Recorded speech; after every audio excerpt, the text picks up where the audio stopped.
দেশবাসী কেন যেন সার্বক্ষণিক মনে পড়ে হাসিনা সরকার আর ভারত যদি বাংলাদেশের বন্ধু হয় তাহলে শত্রুকে ভাবুন। শত্রুকে থাকে ২৬ লক্ষ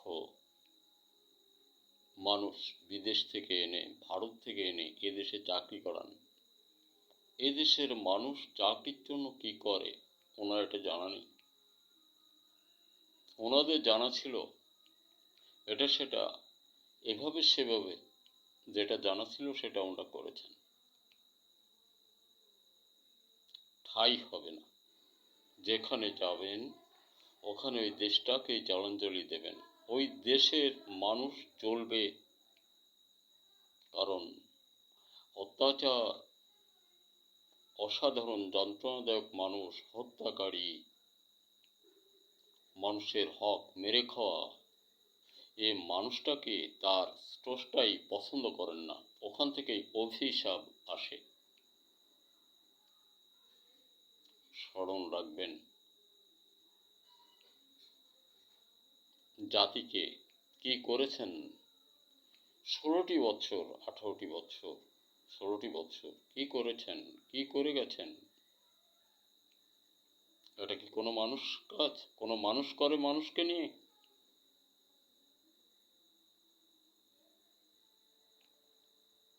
ভুলে গেছেন।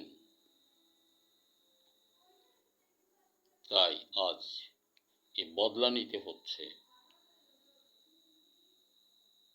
আর কি প্রশংসনীয় অবস্থা! দেশময় মানুষ কটূক্তির পর কটূক্তি করে একজন দেশ প্রধানকে নিয়ে। সে লজ্জা থাকার বিষয় ছিল এটা।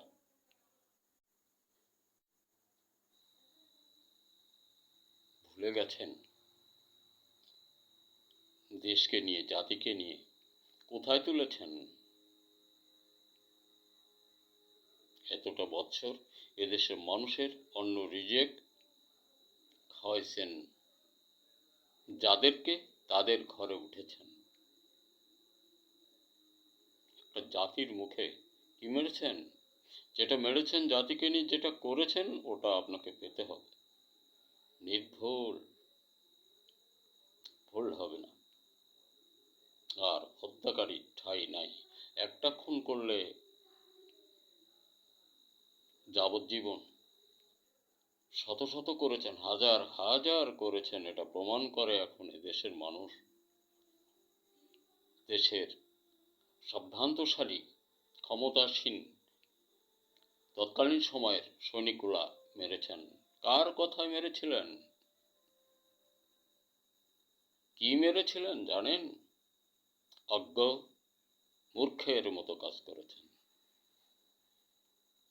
নিজের মাটিকে ধ্বংস করে, কূপ খনন করে, ওই মাটি দিয়ে আরেকটা রাষ্ট্রের নিচু জায়গা বেঁধে দিয়ে, ক্ষমতা তাদের হাতে তুলে দিয়ে, সেদের সৈনিক দিয়েও এ দেশটাকে মারার চেষ্টা করেছিলেন।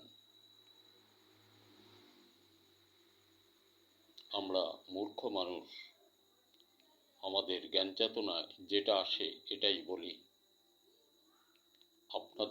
আপনার মতো মানুষ, আপনার সদল বল নিয়ে, মানে সদল বল সকলেই নয়, আধুনা কিছু আসছে, একটা বিড়ির মহে ভোট দিত, তার হকটাও মেরে খেত। ছি!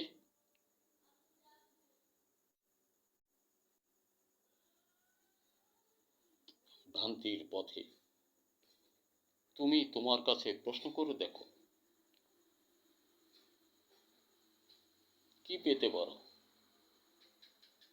সেটা পাওয়া যাবেই, দ্য গড গিফট। ক্ষমা হবে না। একটা জাতিকে এভাবে দেশের মানুষ ঋণে জর্জরিত, টাকা লুণ্ঠন করে নিয়ে বিদেশ মুখে বাড়ি করেছ। একটা দুইটা না, ৩৫০ বাড়ি। শালার বাচ্চা মানুষ তোমরা, গরিবের রক্ত শোষণ করে খেয়ে উন্নত শিরে থাকতে চাও, তোমাদের উপর গজব শুরু হয়েছে, হবে। সম্মুখে সেদিন ঠেকাই দিও ভারত রে, ঠেকাই নিজে বেঁচে থাকো। ভারত চাইতে তুমি বেঁচে থাকো। দেশময় ছেলেমেয়েরা, ভুলে গেও না, সকলেই কর্ম হাতে রাখো, সেটা নিজের প্রচেষ্টায় তৈরি এবং বাজারজাত করবে। দেখেছ ২৬ লক্ষ মানুষ কোন দেশ থেকে এনে, ওনার দেবর ননদ ছিল ওগুলা বোধ করি, এদেশের মানুষের হক মেরে চাকরি দিয়েছিল। বেউকুব। বন্ধুরা আমার, মনে অনেক কষ্ট, অনেক ব্যথা। বেকারত্বই ঘোচাতে পারলাম না, জীবনটা ময় ওনাদের মতো শাসকদের কারণে।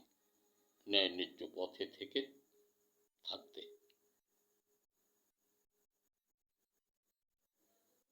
দেশময় ছেলেমেয়েরা, কর্ম হাতে রাখো, সেটা তৈরি আবিষ্কার হবেই, হবে না ভেবেও না কখনো। আর কৃষক বন্ধুরা, আমাদের চাষাবাদ করতে হবে, আমরা পিছিয়ে না যাই। বিশ্বময় মানুষ বাংলাদেশের সপক্ষে থাকবে, হয়তো দুই একটা দেশ বা দুই একজন মানুষ থাকবে না। ধন্যবাদ। দুর্বলতার কোনো কারণ থাকার কথা নেই।